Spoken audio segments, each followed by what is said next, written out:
जय श्री कृष्णा। राधे राधे। सभी ने माँ को प्रणाम। और ठंड कुछ ज़्यादा थी, उसकी वजह से थोड़ा बीमार चल रहे थे। मैं भी ठीक हुई को ना,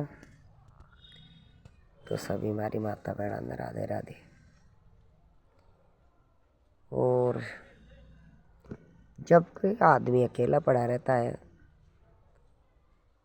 तो उसको सपना की जैसे बातें है ना याद आती रहती है।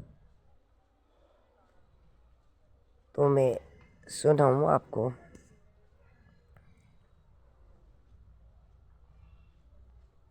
लोग कई बार बिस्तर पर पड़े रहते तो अपने आप से बातें करते रहते हैं। एक दिन की बात है कि हमारे घर जैसे बेटे, कोई भी आप माता बहनों के घर पे सबके बेटे हैं, बेटियां भी हैं, तो शुरू से माता पिता में चलता रहता है। एक दिन बेटा अपनी माँ से बोला, वो माँ कहती थी बेटा मेरा कर्जा तेरे सिर पे है, मेरा कर्जा तेरे सिर पे है। बेटा का एक दिन गुस्सा आया और बेटा बैठ गया अपनी माँ के पास जिद्दी से और बोलने लगा कि माँ मुझे क्या करना होगा जो तेरा कर्जा उतर जाए आज ही। बेटा ने कहा, माँ कही बेटे को, बेटा तो जब ही उठा के मुझे शमशान में ले जाएगा और तू जला के घर आ जाएगा तब तेरे मेरा कर्जा उतर जाएगा। उसने कहा नहीं, इतना इंतजार मैं नहीं देख सकता, मैं तेरा कर्जा आज ही उतारूंगा। माता कहीं उतारना चाहता है। बेटे ने कहा हाँ। तो देखो माता बैठ गई लेकर के अपने बेटे को। फिर माता ने कहा,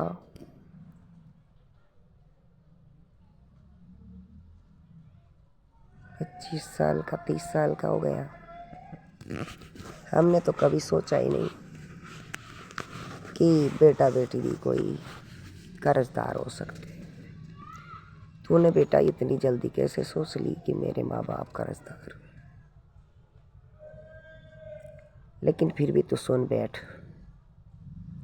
मेरा कर्जा आदि उतर जाएगा, मैं कहूँ ऐसे कर ले।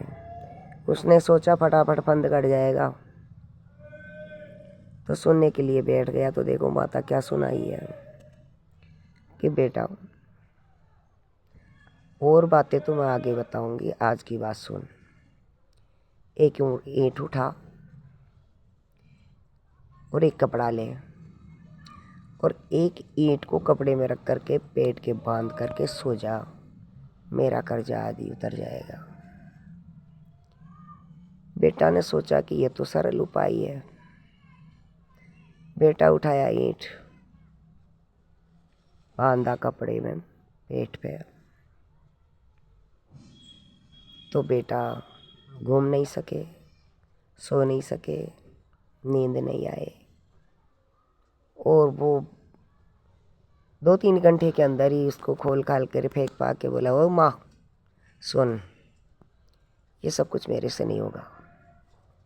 माता ने बताया कि बेटा तू भी सुन, मेरा कर्जा तेरे सिर पे है।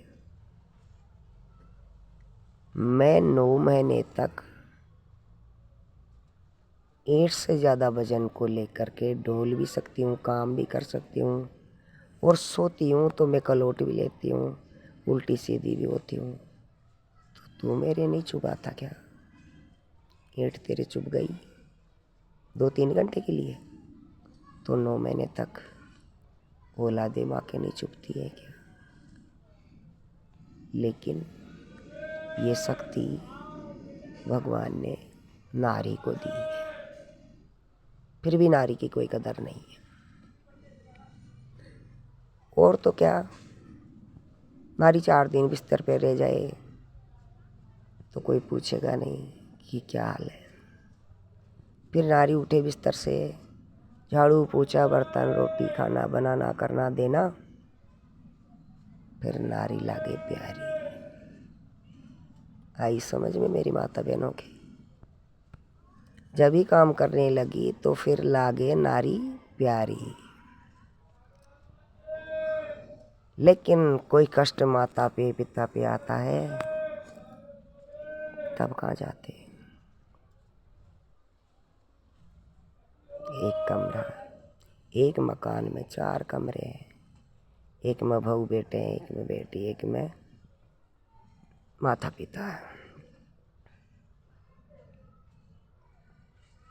माता को थोड़ा दुख हो जाए, किसी बंदे को ये पता नहीं कि माता जग रही है या सो रही है।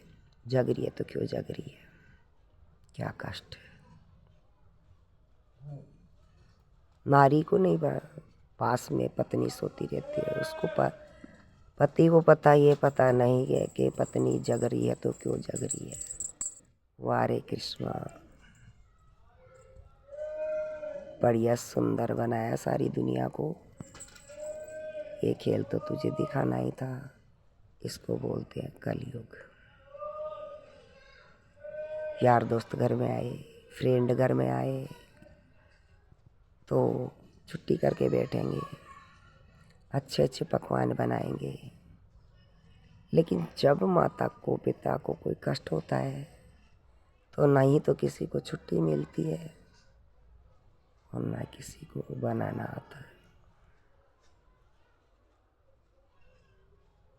जब ही तो हमने पूछा है भगवान को कि भगवान इस नारी को दुनिया में भेजा है, वो नारी चाहे माता पार्वती हो, वो नारी चाहे अहिल्या हो, वो नारी चाहे सीता हो, वो नारी चाहे मेरी राधा रानी हो, और वो चाहे संसार की नारियां हो, सभी नारी में आती हैं। लेकिन नारियों ने बहुत जुल्म सुहा है, बहुत जुल्म सहा है, फिर भी कोई इज्जत नहीं। कहाँ गए लोग। पहले भी नारियां संसार में शादी ब्याह करके आती थी, पहले बाप के घर रहती थी, 20 बरस वहाँ कमाया, फिर आकर के भी ससुराल में अपने तन मन से जुट जाती है, फिर औलाद में जुट जाती है, फिर बचा क्या उसके पास, बुढ़ापा, उसमें पहनना खाना, कोई पास ही नहीं बैठता। वो जीवन किस काम का। तो इसीलिए बोलती हूँ मेरी बहनों माताओं कि राधे राधे बोलो और प्रभु का गुण गाओ। कुछ भी नहीं रखा है, बताने के लिए कमी नहीं है और सुनने वालों की भी कमी नहीं है। लेकिन वो तो है मेरा सेठ सावरा, मुझे पता है कि वो मैंने ज़्यादा से ज़्यादा 6 महीने साल भर इतना दुख जरूर देता है कि सब लोगों को ये पता चले कि अपना पराया कौन होता है। लास्ट में तो मुरली वाला है ही सबके साथ।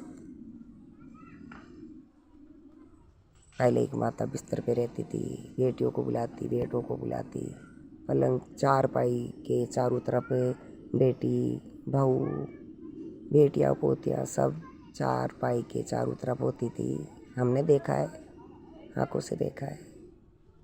और उसको पूछते आप क्या खाओगे, माँ क्या खाएगी, मम्मी जी क्या खाओगे, दादी जी क्या खाओगे, अरे और तो और क्या पड़ोसी पूछते थे क्या खाओगे। आज तो पड़ोस में तो बहुत दूर है, खुद के ही नहीं पूछते क्या खाओगे। इसीलिए कहती हूँ मेरे भाइयों कि ऋषि मुनिवा को भेद न जाना, पार न पाया कोई। ऋषि मुनिवा को भेद न जाना, पार न पाया कोई। प्रभु कैसा खेल रचाया है मेरे एक समझ नहीं आई। तन तरह तरह का बीज मंगाया, ये पौधा कहाँ से आया। तन तरह तरह का फूल बनाया, ये रंग कहाँ से आया। उसको पता है, अपन को पता नहीं है। अच्छा बुरा करने वाला तो वही है। हाँ, एक माता पिता बिस्तर पे रहते हैं थोड़ा दिन के लिए पड़ोसी को बोलते हैं जी हमारी माता को ध्यान रखना, हमारे पिता को ध्यान रखना। हम मैंने तो आज जाए थे बननाली घूम आते हैं, अजी हम जाए आते हैं वहाँ क्या शिमला घूम आते हैं। आज के बच्चे नौजवान जाए आते हैं, पीछे पड़ोसियों को बोलते हैं ध्यान रखना। माता पिता कब ख़त्म हो जाते हैं उनको यही पता नहीं कि कब मेरे पिता को माता का सांस निकल गया। वैसे ही आजकल तो चार दीवारी के अंदर रहते हैं। असली मंदिर को पूजो। अरे करोड़ों को माल सांवरा सेठ के लुटा रहे हैं, करोड़ों माल मेरे बाबा श्याम के लुटा रहे हैं, लेकिन इस माता के लिए तो होली लुटा दो, अपने मुख का थोड़ा प्यार लुटा दो। तो प्यार को कुछ नहीं चाहिए, धन दौलत किसी का कुछ नहीं चाहिए, माता पिता को चाहिए प्यार का दो बोल। जय श्री कृष्ण, राधे राधे।